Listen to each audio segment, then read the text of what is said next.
ተመልካቾቻችን ይህ የዎችማን ሚኒስትሪ አገልግሎት ነው። የዎችማን ሚኒስትሪ አገልግሎት በየሳምንቱ የተለያዩ ዝግጅቶችን ይዞ ወደ እናንተ ያቀረበ ይገኛል። በዚህም ደግሞ ተከታታይ ባለፉት ወራቶች እና ሳምንታቶች ውስጥ ስለ እውነት የሚከፈለን ዋጋ በተመለከተ የተለያዩ ዝግጅቶችን ወደ እናንተ ስናቀርብ እንደነበረ ታስታውሳላችሁ። ባለፈው ሳምንት ከፓስተር ስንታየው ጋር በክርስቶስ ኢየሱስ ባገኘች ሕይወት ምክንያት የደረሰባትን ለእምነቷ የከፈለችውን ዋጋ ደግሞ ወይም ደግሞ ስደትን በጥቂቱ ተመልክተናል። ዛሬ ከዛ ቀጣይ የሆነውን ዝግጅት ይዘን እንቀርባለን። ፓስተር በድጋሚ እንኳን እግዚአብሔር አምላክ ረዳሽ፣ ወደዚህ ፕሮግራም እንኳን በሰላም ተገኘሽ።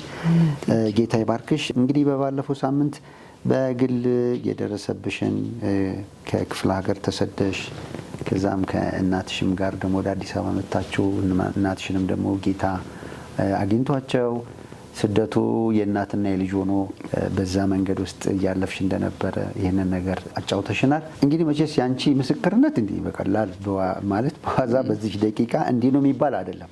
እንደው ትንሽ ሀሳብ ለማስቀመጥ በሚል እንጂ በእውነት ቢሰሙት እጅግ ሰፊ ነው። መጽሐፉ ተመልካቾቻችን እህታችን የጻፈችው የህይወት ምስክርነት መጽሐፍ አለ። በዚህ የቴሌቪዥን ስክሪን ላይ የስልክ አድራሻና የመጽሐፉን እንዴት እንደምታገኙ እናስቀምጥላችኋለን። ከግል የክርስትና ደረሰብሽ ስደት አሁን ወደ ጋራ ገባሽ እና እንደው በግል የደረሰብሽ ነገር በአንቺ ብቻ ሳይሆን በሌሎችም መሆኑ እንደ የተሰማሽን ስሜት እንደው እስኪ እሷን ነገር ንገሪ። እውነት ነው። እኔ ምንድነው የገባኝ በግሌ የገጠመኝ ስደት ያው የግል ጉዳይ እንዳልሆነና በእምነት እንደሆነ ገብቶኛል። ያው መንፈስ ቅዱስ እኮ አብሮ ነው የሚሆነው። የማታውቀውን ሁሉ ይነግርሃል፣ ይመራሃል፣ ያስተምርሃል። እኔ የመንፈስ ቅዱስን አስፈላጊነት፣ ጠቃሚነት ተናግሬ ያልጨርሰውም። ምክንያቱም መንፈሳዊውን ዓለም የሚነግረን እሱ ነው። ሰማያዊውን ዓለም የሚያስረዳን እሱ ነው። መጽሐፍ ቅዱስንም የሚያብራራልን እሱ ነው። ምን ማድረግ እንዳለብን ከእግዚአብሔር ጋር ስንኖር እሱ ነው ጋይድ የሚያደርገን እውነት። እና በጣም አደንቃለሁ የመንፈስ ቅዱስን አሰራርና አመራርና በዛም ጊዜ ብቻዬንም ሆኜ በደንብ ገብቶኛል። ከዛ ደግሞ እንዳልከው ወደ ጋራው ስደትና መከራ ስመጣ ደግሞ ያው ጎጃምም አሁን ባሉት አውራጃዎች በሙሉ ችግሮች እንደነበሩ ገብቶኛል። ያኔም ከአንዳንዶችም ጋር እዛው እያለሁ ተገናኝተናል። ዳንግላ አሁን ለምሳሌ ዳንግላ የሚባል ሀገር ቆይቻለሁ። እዛ አግኝቼ ነው ክርስቲያኖችን የክርስትናን ሕይወት በደንብ ያየሁትኝ። በጣም የሚገርመውና ከዛ በኋላ ያው እንዳልኩ አዲስ አበባ መጣን። የጋራውን መከራ ይህንን አገር አቀፍ የሆነውን መንግስታዊ ችግሩን ሁሉ መጋፈጥ ስንጀምር በቃ አሁን ሁሉም ሰው አንድ አይነት ሲሆን ደስ ይላል። በአንድ በኩል እኔ ብቻ አይደለም እኔ ለካኛ ብቻ አይደለንም የሚል ነገር እንደው ትንሽ በዛን ጊዜ የነበረውን ነገር እንደው ታስረጂን። ምንድነው በጋራ መሰብሰብ አይቻልም? መዘመር አይቻልም ወይስ ምንድነው ስደት ተብሎ የሚጠራው የዛን ጊዜ? ትልቁ ስደት እንደተረዳሁት አንደኛ ህንጻ ነበር ተሰብስበው የሚያመልኩበት፣ እሱ ተወሰደ። የአብዛኛዎቹ ተወሰደ። ለምሳሌ ባፕቲስት ትንሽ ቆየ። ባፕቲስት ብዙ እየተሰበሰብን ከየቸርቹ ያለውን ሁሉ በእውነት እግዚአብሔር ይባርካቸው። በዛን ዘመን የተዘጋባቸው እዛ እየመጡ ነበር የሚያመልኩት። አሁን መካነ ኢየሱስ፣ ሉተራን፣ ቤተል ቸርች፣ ልደታ መካነ ኢየሱስ በጣም የሚገርሙ ናቸው። ቃለ ሕይወት፣ ጌጃ ቃለ ሕይወት እነሱ በጣም ያስጠጉ ነበር ሰውን። እንግዲህ ለብዙ አመት ነው 17 አመት ነው የቆየው አይደል? በዛ ውስጥ ብዙ እድሜያችንም እኛ ማደግን ወደ ኃላፊነትም ወደ አገልግሎት መጣን። ስደቱን በጣም አደግ አብሮ። እነሱ ለምንድን ነው ያልተዘጉት? የተዘጉት ቸርቾች የተፈቀደ ነበር። አሁን የተዘጋው ሙሉ ወንጌል ተዘጋ። በኋላ ቆይቶ ደግሞ ባፕቲስትም ተዘጋ። መሰረተ ክርስቶስ ተዘጋ። መሰረተ ክርስቶስ ኃይለኛ ሪቫይቫል ነው የነበረው ያው በጋሽ ዳንኤል እና ጥቂቶቹ ተዘጉ። ግን ኃይለኛ እንቅስቃሴ የነበረባቸው ናቸው። ግን እግዚአብሔር እዚህ ውስጥ ስራ እንደሰራ ነው የሚገባኝ። የተዘጉባቸው በሙሉ ወደ ሌላ ሲሄዱ በቃ ኃይለኛ የሆነ የመንፈስ ቅዱስ እንቅስቃሴ ተፈጠረ። እንደው ፓስተር ቤተ ክርስቲያን ህንጻን ያህል ሲወረስ አንዳንድ የግል መብቶች ሲጣሱ ምን ነበር የነበራችሁ ስሜት? እንደኔና እንደ በዛን ጊዜ አንደኛ መጻተኛነታችንን ነው የሚነግረን ዓለም። ግን በጣም ደግሞ ስለ ጌታ መሰደዳችን ደግሞ መጽሐፍ ቅዱስ ውስጥ ስለሚናገር መሰደድ በቃ ትልቅ ብርቅ ነው። በቃ የእግዚአብሔር ሰዎች መሆናችን የእግዚአብሔር ልጅ መሆናችንን ነው እኛ አሁን በጣም ደስ ብሎን ምንዘምር የነበረ። በዛ ጊዜ የሚገርም የሚያዝን ሰው አልነበረ ሲወሰድባችሁ ሲወሰድ። አዎ እና ምክንያቱም የክብር መንፈስ በአንተ ላይ በጣም ነው። በመከራ ውስጥ ያለ ጸጋ እውነቴን ነው የምልህ መግለጫ የለም። እና በዛን ጊዜ የክርስቲያኑ ፊት ሁሉ ያበራል። ሰው ሁሉ ህይወቱ ዓላማው ጌታን አክብሮ ለማለፍ ነው። የሚታሰሩ አሉ፣ በዛን ጊዜ ስንቅ የሚያቀብሉ አሉ። የቤተ ክርስቲያን መሪዎች ደግሞ ህዝቡን ያበረታታሉ። እኔ እንደውም አንዳንድ ጊዜ ያ መከራ ይሻለን ይሆን እላለሁ። አሁን ሳስብ ነው የምልህ እንትን ነው፣ ትጋት አለ፣ የጸሎት ህይወት አለ፣ ህብረት አለ። የአብያተ ክርስቲያናት ህብረት እኮ አለ ያኔ። አንዱ ወደ አንዱ ቸርች ሄዶ ያመልካል እና እኛ ጋር ይባላል። አዳር ፕሮግራሞች አሉ፣ በቤተ ክርስቲያን ያልተወሰኑ፣ በዚህ በዶክትሪን ያልተወሰኑ፣ በቤተ ክርስቲያን አባልነት በቤተ ክርስቲያን ስም ያልተወሰኑ፣ በቃ በጌታ በመሆን ብቻ የጸሎት ህብረት አለ። አዳር ጸሎት አለ። እኛ ጋር እኮ አዳር ጸሎት አለ። በሚስጥር ይነጋገሩና በቃ ያ ነው የረዳን። ይገርምሃል። እና ኃይለኛ የሆነ የክርስቶስ ኢየሱስ የአካሉ ብርታት ነበረ። እና እኔ ስደትም መከራም አልለውም። እሱ ለእምነት በክርስቶስ ለተገኘ ህይወት የዚህን ያህል ዋጋ መክፈል እንደው በተግባር ስላያችሁ እንደ ትውልድ ካሰብን እንደ ግማሽ ትውልድ እንግዲህ ብለንም ብናስብ ወደዚህ ትውልድ የተሸጋገረ ለእምነት የሚከፈል ዋጋ አለ የሚል እንደው የተሸጋገረ ባህል አለ ብለሽ እንደው ታስቢያለሽ? አሁን በዛን ጊዜ ያለው ህይወት አሁን አለ ማለት ይከብደኛል እውነት ለመናገር። ለምን እንደሌለ አይገባኝም። ግን ያኔ መከራም ስራትም ስቃይም ያየው ትውልድ አሁንም አለ ቅሬታ ሆኖ። ነገር ግን ያኛው ህይወት አሁን ይኖራቸው ይሆን የሚል ጥያቄ አለኝ። ለምን አያያዝ ስላልቻለ ነው የሚመስለኝ እንጂ ሁሌ ክርስትና መከራ አለበት። ምክንያቱም መከራ እየተቀበሉ ሁሉን እያጡ ዓለም አልተገባቸውም ነበር ይላል። እንደገና ደግሞ የሚያሳድዷችሁ መርቁ ሲል እኮ ሁሌ መሰደድ አለ ማለት ነው። ምናልባት የስደቱ መልክ ቀይሯል ምናልባት እና ስለቀየረ ስደት አልመሰለንም መሰለኝና ደከምንበት እንጂ ሰይጣን ሁሉ ጊዜ መልኩን ነው የሚቀይረው እንጂ በዓለም ሳለን መከራ አለብን። ምናልባት ግን አሁን እስራት ላይኖር ይችላል፣ ግርፋት ላይኖር ይችላል፣ የህንጻ መዘጋት ላይኖር ይችላል። ግን ሌላ በህይወታችን ላይ ተጽዕኖ የሚያደርግ የጠላት አሰራር አለ። ያንን እንዴት እንዳየነው አላቅም። በዚህ ላይ ግን ትጋት አላረግንም፣ ጥንቃቄም አላረግንም። ህይወታችንም የተዘጋጀ አይደለም እና እንደምን እንደቆጠርነው አላቅም። በዚህ ጊዜ እንደውም መከራ እንደሌለ አድርጎ የሚሰበክበት ዘመን ላይ ነው አሁን። ክርስቲያን መከራ የሚቀበለው በራሱ ስንፍና በራሱ ድካም እንደሆነ ነው የሚቆጠረው እንጂ እነ ጳውሎስ አሁን በእውነትም በክርስቶስ ኢየሱስ እግዚአብሔርን እየመሰሉ የሚኖሩ ሁሉ ይሰደዳሉ ነው የሚለው። ሁሌ ስደት አለ። ምክንያቱም የምንኖረው በጨለማው ዓለም ግዛት ውስጥ ነው። ክርስቲያን ሆኖ ይላል እኮ ፊልጵስዩስ ምዕራፍ 1 ቁጥር 29 ላይ በእርሱ ልታምኑ ብቻ አይደለም መከራም ደግሞ ልትቀበሉ ነው እንጂ።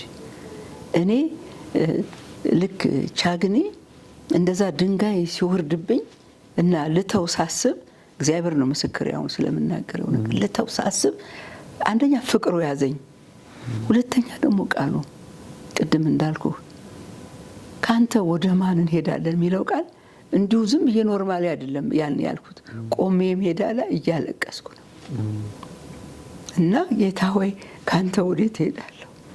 ያ ሌሊት ያየሁት ስቃይ ለኔ አይደለም ወይ? በቃ እና በቃ አንተ ለኔ እንደሞት እኔ ደግሞ ለአንተ ልሞት። እንግዲህ ያለኝ እድል እሱ ነው።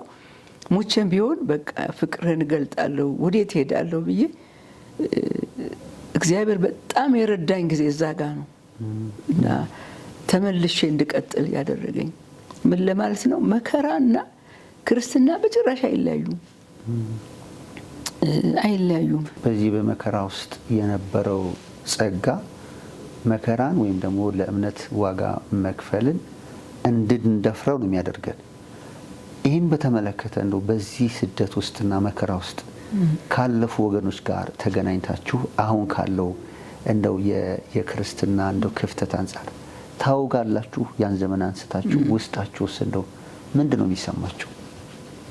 አዎ አንዳንድ ጊዜ ውጭም ሀገር አንድ ጊዜ ትዝ ይለኛል የሆነ ሀገር እንዳጋጣሚ ተገናኝተን ቤተክርስቲያን እየደከመች እንደሆነ ምንም ጥያቄ የለውም፣ ድካም ላይ እንዳለችም ምንም ጥያቄ የለውም።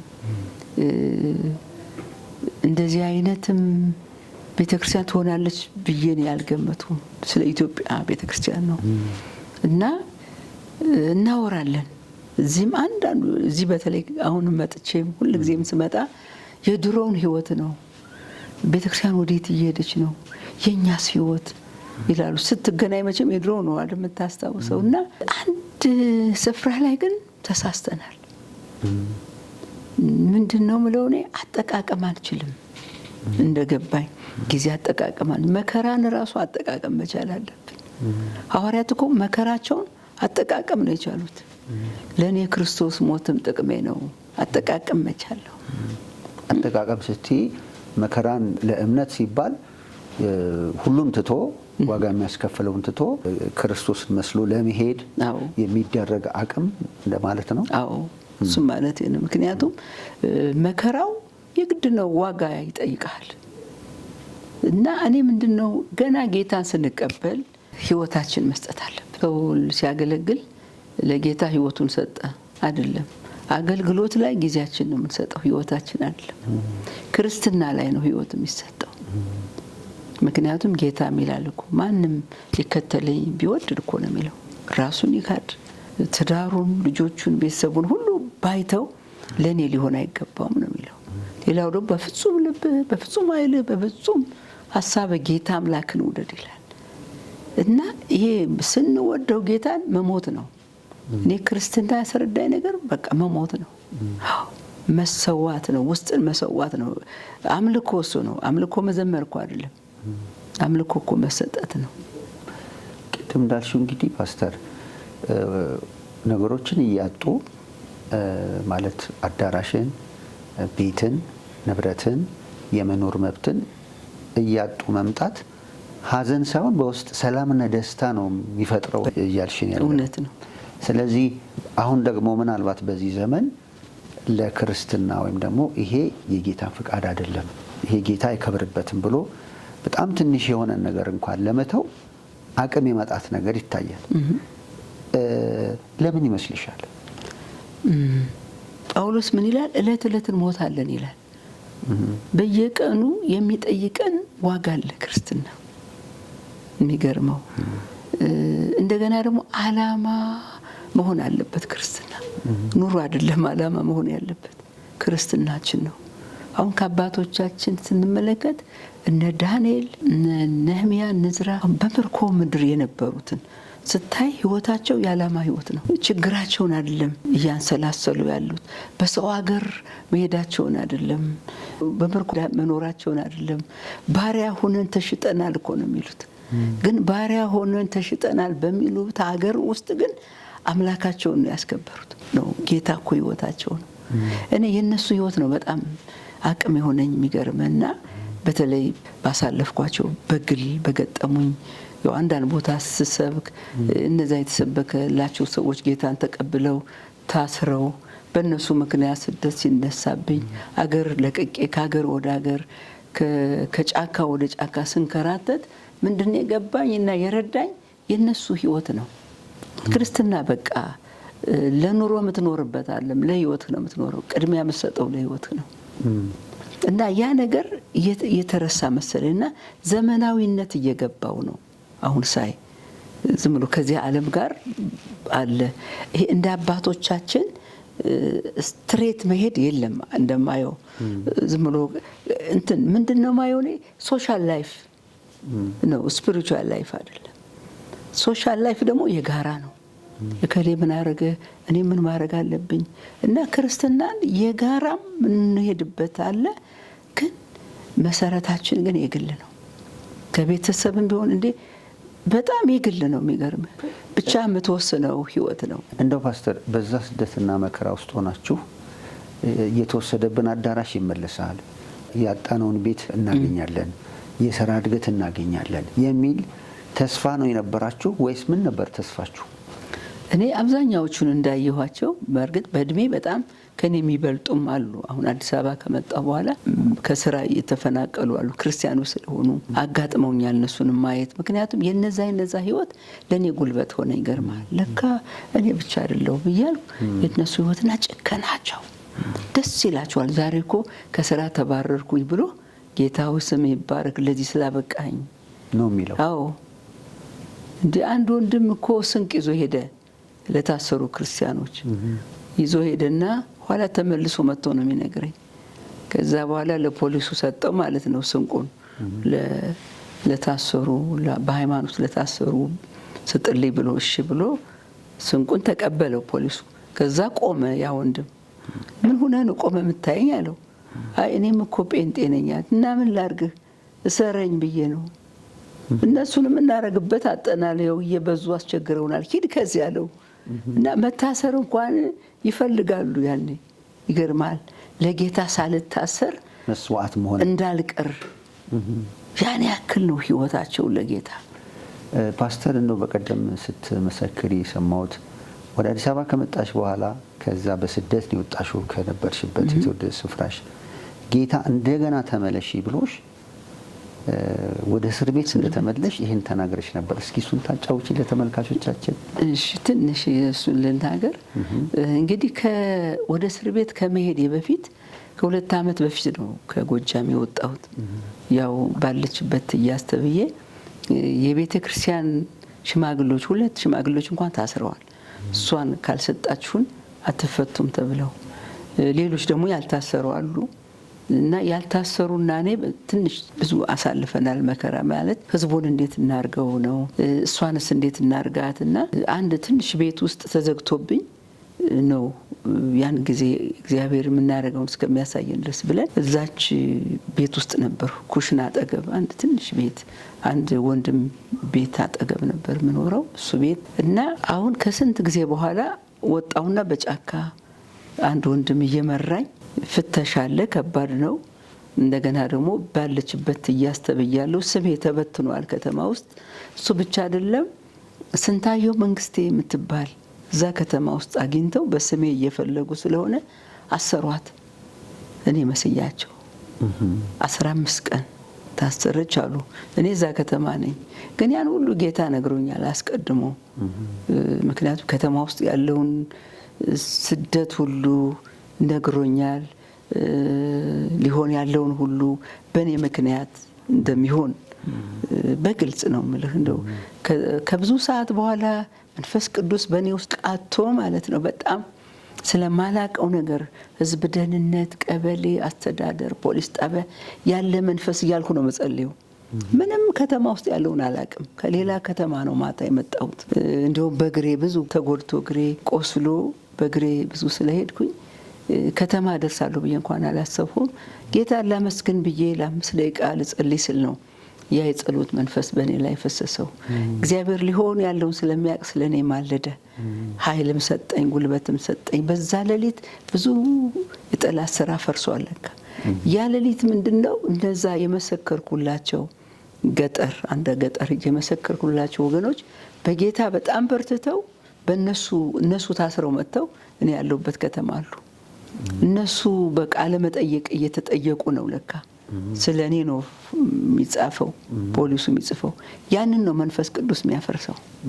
የሚገርመው እኔ አሁን ስለ ጸሎት እሷ ነች የመሰከረችልን ብለው፣ አዎ እሷ ናት ተብሎ፣ ስለዚህ ወንጀለኛ ሆንሽ። እኔ ወንጀለኛ ሆኜ ባለችበት እያስተብዬ በዛ ፋይል መሰረት ያው ስደት ተነሳብኝ።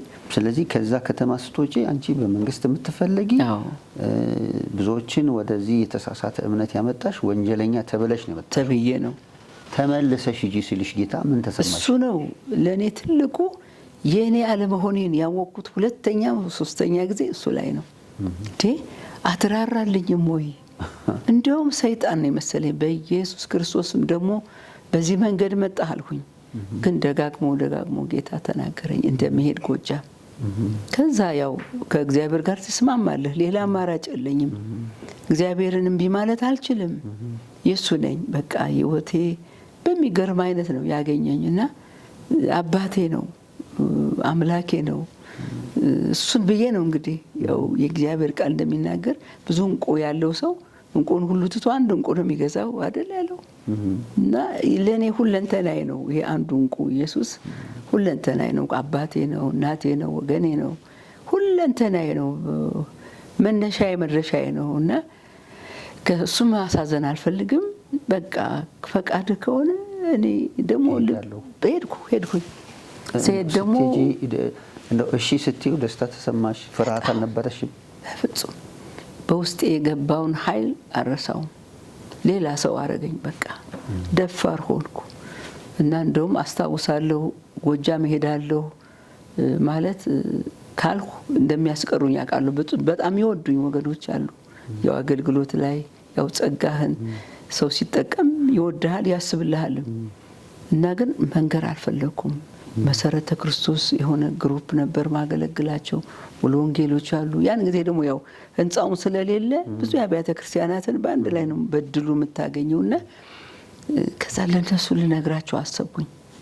ክፍለ ሀገር ለአገልግሎት ልሄድ ነው ስል ብቻ ጎጃም እንዳይሆን አለችኝ አንድ እህት። ከዛ ዝም አልኳት። አይደለም ብዬ ከእግዚአብሔር ጋር ብቻ ነው ነገርን የጨረስኩት። በኋላ በቃ ልትሄድ ነው ለአገልግሎትና ጸልይን ሸኛት ተባለ እና አስታውሳለሁ ሲጸለይልኝ የሚጸልይልኝ ወንድም ኃይለ ማርያም እጅጉ ነበር፣ ወንጌላዊ ኃይለ ማርያም። እና ከዛ መጥቶ በጆሮዬ ስንትዬ ስርዓት እንዳለሽ ነው የሚነግረኝ መንፈስ ቅዱስ አለኝ። ከዛ አትንገራቸው ለነሱ እኔ ያውቃለሁ አልኩት። በጣም ወይኔ እኔ በቃ ለካ ሰው ስርዓቱንም እያወቀ ይሄዳል ብሎ ጮኸ እዛ ጋ ማለት ነው። እኔ እና እሱ ተግባባን። ከዛ በደንብ ሰላም አለኝ እና ላልመለስም እችላለሁ ኃይል እያልኩት። ምክንያቱም የሚገርም ነው፣ ለጌታ ከታዘዝን ጸጋ ይበዛል። ለጌታ ከታዘዝን ኃይል እንሞላለን። ለጌታ ከታዘዝን በጣም አሸናፊ ህይወት ነው የሚኖረን። የገባኝና ያው ሄድኩኝ። ከአንድ ወር በኋላ ታሰርኩ። አብረውኝ የታሰሩ ደግሞ ነበሩ። ያው ህብረት እያደረግን አብረን እያመለክን ነው የታሰር ነው እና ደስ ነው ያለኝ። ይገርምሃል ስትታሰሪ እዛ እስር ቤት ጌታ ብዙ ስራ ነበረው። አዎ ተቀየረ እኮ እግዚአብሔር። ይገርምሃል ወንዶች 7 ነበሩ፣ ሴቶች 8 ነበር፣ 15 ነበር። እና ከጣቢያ ጀምሮ ነው ነፍስ ጌታ የሚሰጠን ነበር። ጎጃም አስበው መነኩሴዎች ሁሉ ጌታን ይቀበሉ ነበር። ጌታ ምን እንደሚላቸው እኔ አላውቅም። ይገርማል። እንደ እስር ቤት ውስጥ እኔን የበላይ አድርገኝ ጌታ። ለሚገባ እስረኛ ሁሉ መጀመሪያ ወንጌል ነው የምሰብከው። ምን ያህል ጊዜ ታሰርሽ? 1 ዓመት ከ4 ወር። አልከለከሉሽም እዛ እንዳትሰብኪ? እነሱማ ይከለክላሉ እኮ ግን ያንጥሰ ነው የምትሰብከው። የገባንበት ዓላማ ነው። እምነታችንን ለመተው አይደለም። እኛ እምነታችንን ይዘን ጌታን አክብረን ሰዎችን አድነን ለመውጣት ነው። ከወጣንም ካልወጣንም ደግሞ ጌታን ይዘን ለመሞት ነው። አሉ አሁን እነዛ በዛን ዘመን የዳኑ ወገኖች አሉ። ይገርማል። አንዳንዶች እኮ ሙሉ ጊዜያቸውን የሰጡ አገልጋዮች ናቸው። ስለዚህ ለአንቺ በዛ መከራ ውስጥ የተወለዱ ልጆችሽ ናቸው። በጣም የሚገርምህ በጣም በመከራ የሚፈጠሩ የሚድኑ ሰዎች ቀላል ሰዎች እንዳይመስሉ። ምክንያቱም መስቀል ነው። እዛው እስር ቤት ራሱ እንደምገደል እየተነገረኝ ነው ወንጌል ምሰብከው። እየተጠራሁ አስተዳደር በፖሊስ ታጅቤ ምን አለ ዛሬ ወደ አንተ የምመጣበት ቀን ቢሆን ነው ምለው። የሚገርምህ የክብር መንፈስ የእግዚአብሔር መንፈስ በእናንተ ላይ ያርፋል። ስለምትናገሩት ነገር አታስቡ። በጣም የሚገርመኝ ቃል ነው። ይገርማል ፓስተር። እንደው ልክ እዛ መንፈስ ውስጥ ሆነሽ አሁን ለቤት ብለሽ ወይ ውጭ ሀገር ለመሄድ ብለሽ ወይ ለስልጣን ብለሽ አሊያም የሆነ ኦፈር የምትደረጊው ይሄንን ህይወት ተይ ወይም ባትተይ እንደው ጌታን በጥቂቱ አሳዝነሽ የሆነ ምድራዊ ነገር ይቀርብልሻል ብትባይ እነዚህ ሁሉ ስራዎች አይሰሩም አይደል? በጭራሽ። ባልታዘዝ ኖሮ ራሱ ባልታዘዝ ባልሄድ ይሄንን እስካሁን ድረስ ማወራውን የእግዚአብሔርን ስራ በጭራሽ የት አገኘዋለሁ? በመታዘዝ ነው። ይገርምሃል፣ መስዋዕት በመክፈል ነው፣ ዋጋ በመክፈል ነው የእግዚአብሔርን ስራና ክብር የምታየው። ሲያገኝሽ በመስቀል ላይ ላንቺ የከፈለውን ዋጋ ነግሮሽ፣ ቀጥሎም ደግሞ በመከራ ውስጥ እንድታልፊ አበረታቶ ጸጋን ሰጥቶሽ በዛ በመከራ ውስጥ ደግሞ ፍሬ እንድታፈሪ ያደረገሽ አምላክ አሁን በዚህ ዘመን እንደው ባለ ጉዳይ ላይ ክርስትና ለዚህ መቼስ ጌታ ትላንትና ዛሬም ለዘላለምም ያው አይደል? ዛሬ መኖር አቅቶን ዛሬ በትንንሽ ነገር በምድራዊ ነገር በሚያልፍ ነገር ያለ ክርስቶስ እንኳን ሊገኝ በሚችሉ ነገር ይህን የከበረ ነገር ትተን ስንኖር እንደው ምንድን ነው የሚሰማሽ? ቁጭት አለሽ ውስጥሽ? የዛሬ 2 ዓመት ነው እንደዚህ በቃ ዝም ብዬ እንትን ነው ሩትን ነው፣ ዝም ብሎ አዲስ ነገር የለም።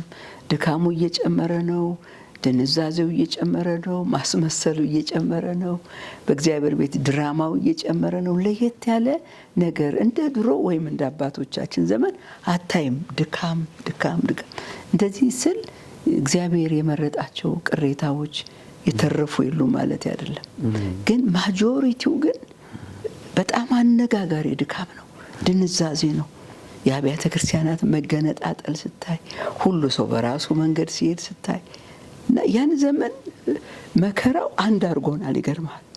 እስር ቤት እንኳን ከታሰረ በግሩፕ ሰው ስንቅ ሲመጣ በሃይማኖት ለታሰራችሁ ተብሎ ነው የሚመጣው እንጂ ለቃለ ሕይወት ቤተ ክርስቲያን፣ ለሙሉ ወንጌል፣ ለመሰረተ ክርስቶስ ለታሰሩት ሚል የለም። እና ስንቅ እንኳን የሚሰጡን ሰዎች አንድ ሆነዋል እዛ፣ እኛ እዚህ አንድ ስለሆን።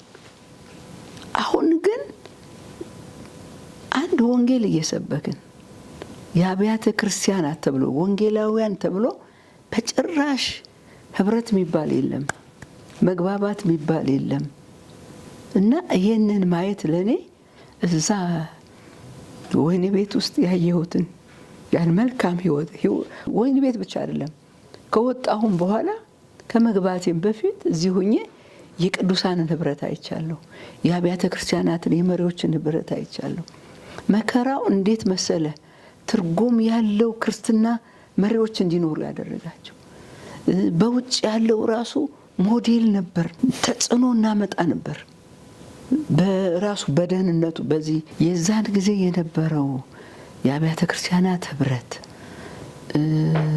የመግባባት አብሮ የመኖር በጣም ነው የሚገርመኝ። አሁን እነዚህ ፔንቴኮስታል የሚባሉ ቸርቾች ወደ ሌላው ወደ ፕሮቴስታንት ቸርች ሄደው አብሮ የማምለክ ይገርማል። ማይገናኙ ሰዎች መገናኘት፣ አባላት መገናኘት፣ እንትኑ በቃ ዩኒቲው በጣም የሚገርም ነበር።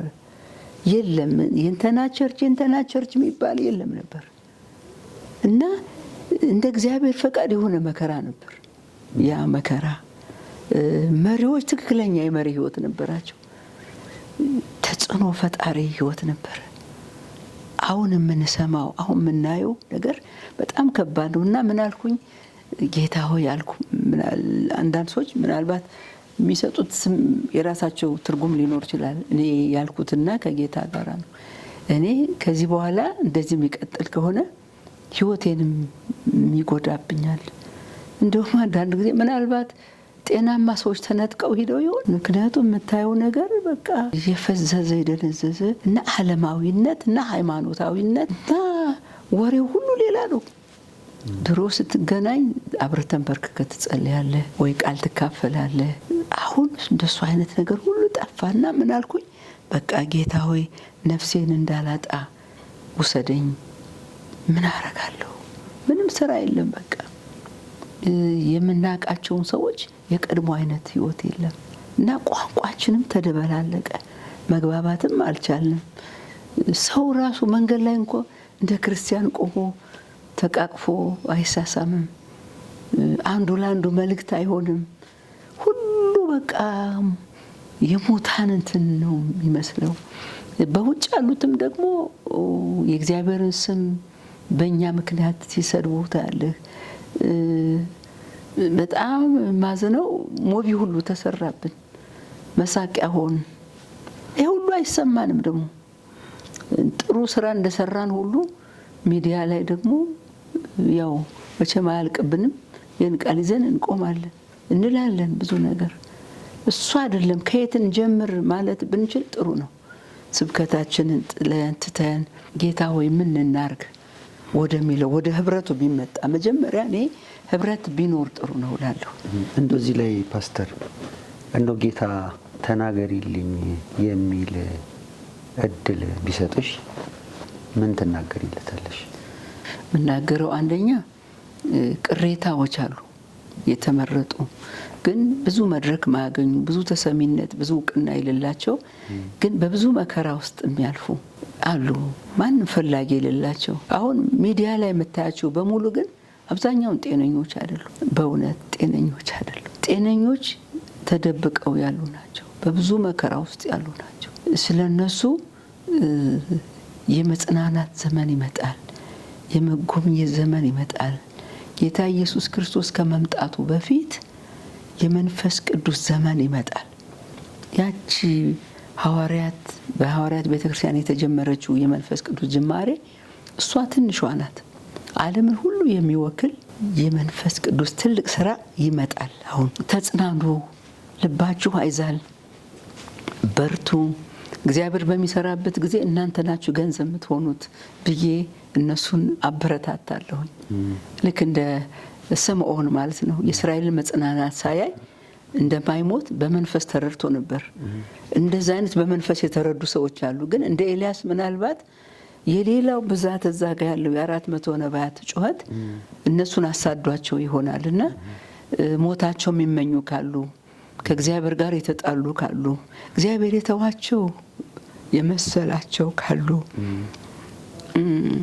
ሌሎች ሲሳካላቸው ሲያዩ እነሱ ከቀን ወደ ቀን በመከራው ሲደቁ ሳዩ በቃ እግዚአብሔር እኛን ትቶናል ወደ ማለት ስለሚመጡ እኔ እንደዛ አይነት ህይወት ስላለፍኩ እና ጌታ እኔን ስላጽናናኝ ወደፊቱን አሳይቶ እንደገና ልቤን ስለደገፈው እነሱን በርቱ የጌታ ቀን ሊመጣ ነው እላለሁ። በሁለተኛ ደረጃ ግን እነዚህን አብዛኛዎቹ አሁን በጣም በሚያስፈራ አካሄድ የሚሄዱ ግን የሚያገለግሉ ይመስላሉ። በጣም የበረቱ ይመስሉ፣ በጣም የተጉ ይመስሉ፣ በእውቅናቸው በጣም መንፈሳዊ አድርገው ራሳቸው የሚቆጥሩ ሰዎች አሉ።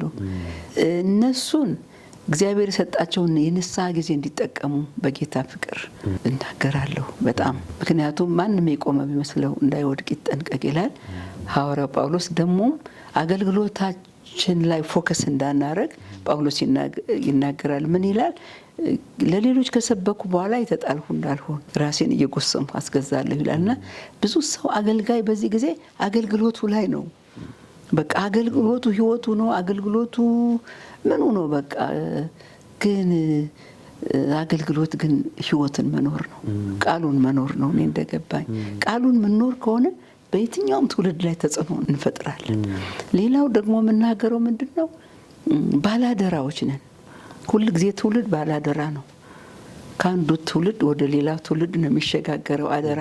የታሪክም ይሁን መንፈሳዊም ይሁን ፖለቲካም ይሁን የሀገር ጉዳይ ይሁን ሽግግር ነው እና ትውልድ ሁሉ ጊዜም አደራ አለበት እና በዚህ ዘመን ያለን ትውልድ አደራ አለብን። ምን ያህል ግን አደራችንን ተወጠናል? ስንት ዋጋ ከፍለው አንዳንዶችም ወደ ጌታ ሄደዋል። አንዳንዶችም በብዙ ስለ ወንጌል ዋጋ ከፍለው ያስተላለፉት ወንጌል ነው። አሁንም በህይወት እስካለን ድረስ አሁንም ባላደራ ነን። አደራችንን ተወጥተን አልጨረስንም። እኔም ቢሆን ሌሎች ግን እንደ ባላደራ እንኖር። አይሰማንም፣ ባላደራነት አይሰማንም፣ ስለ ትውልድ አይሰማንም፣ ስለ ሀገር አይሰማንም። እኛ አብረን እንደውም ሸክም እኛ ነን። እንደውም እኔ የማየው ከማያምነው ህዝብ ይልቅ አማኝ ነን የሚለው አገልጋይ ነን የሚለው ሸክም ነው። እግዚአብሔር እንዳይሰራ የከለከልነው እኛ ነን። አንደኛ የልብ አንድነት የለንም። ሐዋርያት እኮ በአንድ ልብ ሲጸልዩ ነው ሰማዩ ተከፈተው መንፈስ ቅዱስ የወረደው። አንድ ልብ እስከሌለን ድረስ ፕሮቶኮላችንን ጠብቀን ፖስተራችንን እየለጠፍን ኮንሰርት ብናደርግ መንፈስ ቅዱስ የለም። የኛ መዝለል ምንም አይለውጥም። እኔ ከዝላይ እና ከሙዚቃ ጫጫታ በቀር እና የሰው ስርዓት ከመፈጸም በቀር ምንም አዲስ ነገር የለም።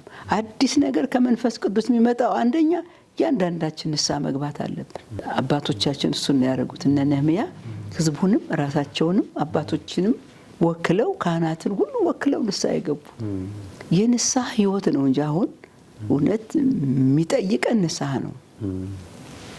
እኔን ጣሉኝ ነው ያለው ዮናስ። እኔን ጣሉኝ።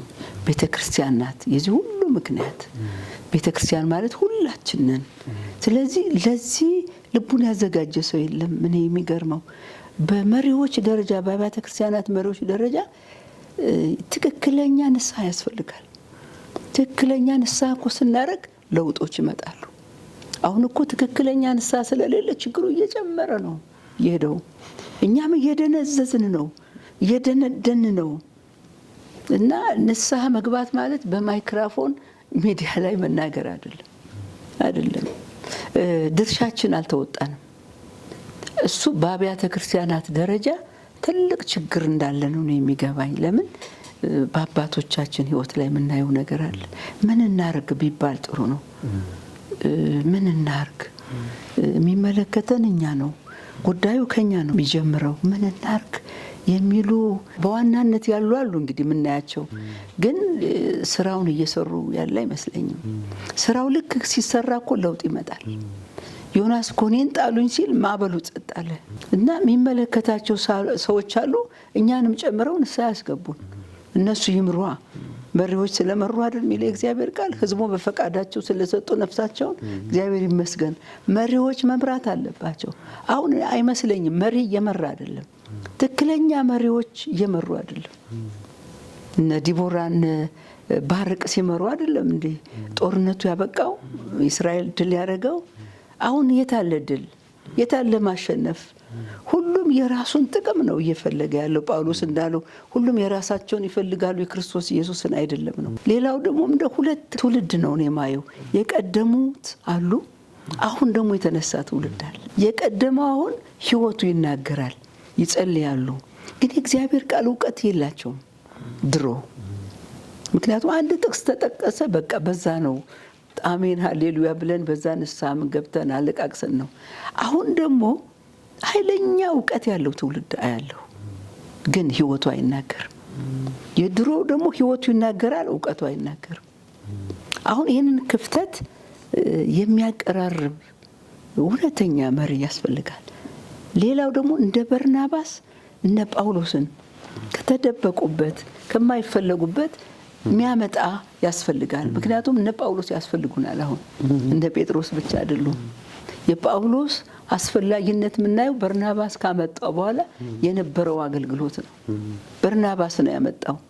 አሁን አባቶች የሉም፣ እናቶች የሉም። ይሄ ፈልጎ ከሌት ነው የወደቀው የእግዚአብሔር ጸጋ ያለው ሰው በድሮ ዘመን እኮ ያገለግል ነበር፣ እስኪ እንፈልግ የሚል ግሩፕ የለም። አሁን መፈለግ ነው ሁሉም የሚፈልገው። ተሰሚነት ነው የሚፈልገው፣ ተደማጭነት ነው የሚፈልገው። ሌላው የመጨረሻ ዘመን ላይ ስላለን በጣም በትልቅ ተጋድሎ ውስጥ ነው ያለችው ቤተክርስቲያን። ሊናጠቃትም ይፈልጋል። ይታይ እንግዲህ አሁን ይሄ ተመሳሳይ ጾታ አለ፣ መጋብቻ በዙሪያችን ኤቲስት አለ፣ የሃይማኖት እንትኖች አሉ ብዛት፣ እነ ሂንዱይዝም ሌሎች አሉ፣ ሌሎችም ሃይማኖቶች ሁሉ አሉ። ሽሚያ ነው አሁን እዚህ ውስጥ ኃይለኛ ትውልድ ያስፈልጋል። ለቤተ ክርስቲያን ህይወቱን የሚሰጥ እንደነ ጳውሎስ ያለ ያስፈልጋል። እና አሁን ግን በጣም የተኛንበት ጊዜ ነው። እስቲ እንገናኝ፣ እስኪ ምን እናርግ፣ እስቲ ጸሎትን ጸልይ የሚል አይነት ትውልድ አለም። አሁን ቲክቶክ ላይ ተጥዶ የሚውል ከሰፈር ሰፈር የሆነ ነገር የሚያመላልስ እና ከሩቅ ያለውን ነገር ማያይ ሊመጣ ያለውን አይቶ የሚያሳይ ትውልድ አይደለም። ሁል ጊዜ የምናገረው ነው። ዮሴፍ ከሩቅ ሊመጣ ያለውን ራብ ነው ያየው። በጣም ይገርማል። እና ያው ጎተራ እንዲዘጋጅ አደረገ። እሱ ብቻ አይደለም፣ እግዚአብሔር መጎብኘትን ይጎበኛችኋልና እኔ እንዴን እዚህ እንዳትተዋል ስትሄዱ እግዚአብሔር ወደ አዘጋጀላችሁ ወደ ቃል ወደ ገባላችሁ ምድር ስትሄዱ አጥንቴን ይዛችሁ ሂዱ። አስበው እንዴት እንደሚያይ እሱ ነው አሁን እኔ ልቤ ውስጥ ያለው። እንደዚህ የሚያዩ መሪዎች ናቸው ወይ? አሁን እኮ ዛሬ የሚሆነው በኢትዮጵያ ዜና የተነገረው ነው እኮ ትንቢት የሚናገሩት። የሆነ ነገር የሰሙትን ነው እኮ በትንቢት መልክ የሚያቀርቡት። ሌላው ደግሞ እኔ ትንቢት አይመስለኝም፣ ሟርት ነው። አብዛኛውን የሟርት መንፈስ ነው እኔ የማየው። በጣም ብዙ ነገሮች ኮራፕሽን ላይ ነው ያለ ነው። የሞራል ውድቀት በጣም ደርሶብናል። ሳየው ይሄ ትኩስ የሆነ የእግዚአብሔር ነገር ፍቅሩ፣ ምሕረቱ፣ ቸርነቱ፣ ይሄ ጸሎት ህይወት ድሮ በፊታችን ነው እኮ የሚታወቀው። ክርስቲያን መሆናችን ጴንጤ ነህ አይደል ይልሃል። ድሮ ተጽዕኖ ትፈጥራለህ በሄድክበት ቤት ሁሉ። አጋንንት ገና ስትገባ ይጮሃል ምንም ሳታረግ። ያው ስደት እኮ ነው። ጮክ ብለህ እኮ አትጸልይም። ጮክ ብለህ እኮ ምንም አታረግም። እኔ በጣም የሚገርመኝ ዘመን ነው ያ ዘመን። ህይወትህ ተጽዕኖ ያደርጋል ያ ጊዜ። አሁን ደግሞ ምንም ነገር ተጽዕኖ አያደርግም። ምክንያቱም ህይወታችን ተመሳሳይ ነው። በስብከት ነው እንጂ የምንታወቀው በመኖር አንታወቅም። እርስ በርሳችን ያልተዋደድን አንድ ከተማ ውስጥ የሚኖር ህዝብ ህብረት የሌለው ምን እናርግ እስቲ? እዚህ ከተማ ውስጥ ነው ያለነው። ለዚች ከተማ እግዚአብሔር እኮ ያስቀመጠን እኛን ነው። እስቲ እንገናኝና እግዚአብሔር የሚለንን እንስማ ሚል የሚመራህና የሚቀሰቅስ የለም። ሁሉም የራሱ አጀንዳ አለው። የሚገርምህ እና ይሄ በመጨረሻው ዘመን ቤተ ክርስቲያንን በጣም የገደላት የአመራር ችግር ነው እኔ የማየው። እና ማለት የምፈልገው ይህንን ነው። በጣም አዝናለሁ፣ ግን ተስፋ አለ። በጣም የሚገርመው እንደዚህ አንቀጥልም። ልክ ሕዝቅኤል ምዕራፍ 37 ላይ እነዚያ የደረቁ አጥንቶች በሕይወት ይኖራሉን አንተ ታውቃለህ አለ ነብዩ። ግን ከዛ በኋላ ጌታ ምን አለ? በቃ ትንቢት ተናገርባቸው አለ። ከዛ የሆነው ሁሉ ነገር ሆነ እና ይሄ ደግሞ የእስራኤል ሕዝብ ነው አለ፣ ሕዝቤ ነው አለ። እና ተስፋ ቆርጧል አለ። ፈጽሞ ተቆርጠናል ብሏል አለ። ግን ታላቅ ሰራዊት ሆኖ ቆመ ይላል። በእግራቸው ቆሙ ይላል። አጥንት ከአጥንት ጋር ተቀራረቡ ይላል። እጅግ ደርቀው ነበር ይላል። ተራርቀውም ነበር ይላል። አሁን የማያት ቤተ ክርስቲያን እንደዚህ ናት። እጅግ ሰው ሁሉ ተራርቋል። ሰው የሚቀራረበው በዘር ነው። አሁን ቸርች ውስጥ የአንድ ዘር ከሆነ ነው የሚቀራረብ። ዝም ብዬ ነው ማየው። የሚገርምህ አያለሁ ሰዎች የሚያቀራርባቸው አሁን ድሮ ማይታወቁ በጤናማነት፣ በቅድስና፣ በመንፈሳዊ ሕይወት፣ በጸሎት ሕይወት ትልቅ ምሳሌ የነበሩ ቸርቾች አሁን በዘር አልቀዋል። በዘር ነው ወደ ዘር ተቀይሯል። እና ይሄ ደግሞ ስጋዊነት ስለሆነ በስጋ ደግሞ የእግዚአብሔርን ስራ አንሰራም። የግድ መመለስ አለብን፣ ያውም ንስሐ ገብተን እና ይሄንን ነው ማለት የምፈልገው። ፓስተር በጣም ጌታ ይባርክሽ። በእውነት ውስጥሽ ያለውንም ነገር ሁሉ እንደዚህ እንድታካፊን እግዚአብሔር ስለረዳሽ። እንግዲህ እግዚአብሔር የመመለስን ልብ ይስጠን። ምክንያቱም ለሁሉ ጊዜ ስላለው እግዚአብሔር በቃሉ ውስጥ የንስሐን እድል ይሰጣል። በዛ ለመጠቀም ወደ ሁለተኛው ዘመንና ወይም ደግሞ ወደ ሁለተኛው የእግዚአብሔር ጊዜ ከገባን ሁለተኛው የፍርድ። ስለዚህ እግዚአብሔር የምህረት ብቻ ሳይሆን የፍርድ አምላክ ስለሆነ ከመርፈዱ በፊት እግዚአብሔር እንግዲህ ሁላችንንም ይመልሰን። እንዳልሽው ከቅሬታዎቹ እንዳንዱ ለመሆን ለእኛ የሚያስፈልግ ይሄ ነው። ተመልካቾቻችን ከፓስተር ጋር በነበረን ውይይት ጠቃሚ ነገር እንዳገኛችሁ ተስፋ እናደርጋለን። እንግዲህ እነዚህ መልእክቶች ሲጠቀለሉ አሁንም ለክርስትና ወይም ደግሞ ለእምነት የሚከፈል ዋጋ አለ። ይህንን ደግሞ በእውነት ይህን ዋጋ ከመክፈል አንጻር አሁንም ቢሆን ቅሬታ ሆነው ምድራችን በሀገራችንም ከሀገራችንም ውጪ ለክርስቶስ ኢየሱስ ቤታቸውን ያላቸውን ጥቅም ሊያገኙት የነበረውን ነገር ሁሉ እያጡ እስካሁን ጸንቶ የሚኖሩ ጥቂት ቅሬታዎች አሉ። በአብዛኛው ደግሞ እንግዲህ መልካችን ምን እንደሚመስል በውይይታችን ውስጥ ፓስተር ማስቀምጣልናለች። እንግዲህ የምንመለስበትን ጸጋ እግዚአብሔር ይስጣል። ስለተከታተላችሁን፣ ጊዜያችሁን ሰጥታችሁ አብራችሁን ስለነበራችሁ እግዚአብሔር አምላክ ይባርካችሁ። በድጋሚ በሚቀጥለው ሳምንት በሌላ ዝግጅት እስከንገናኝ እግዚአብሔር ከእናንተ ጋር ይሁን። ተባረኩ።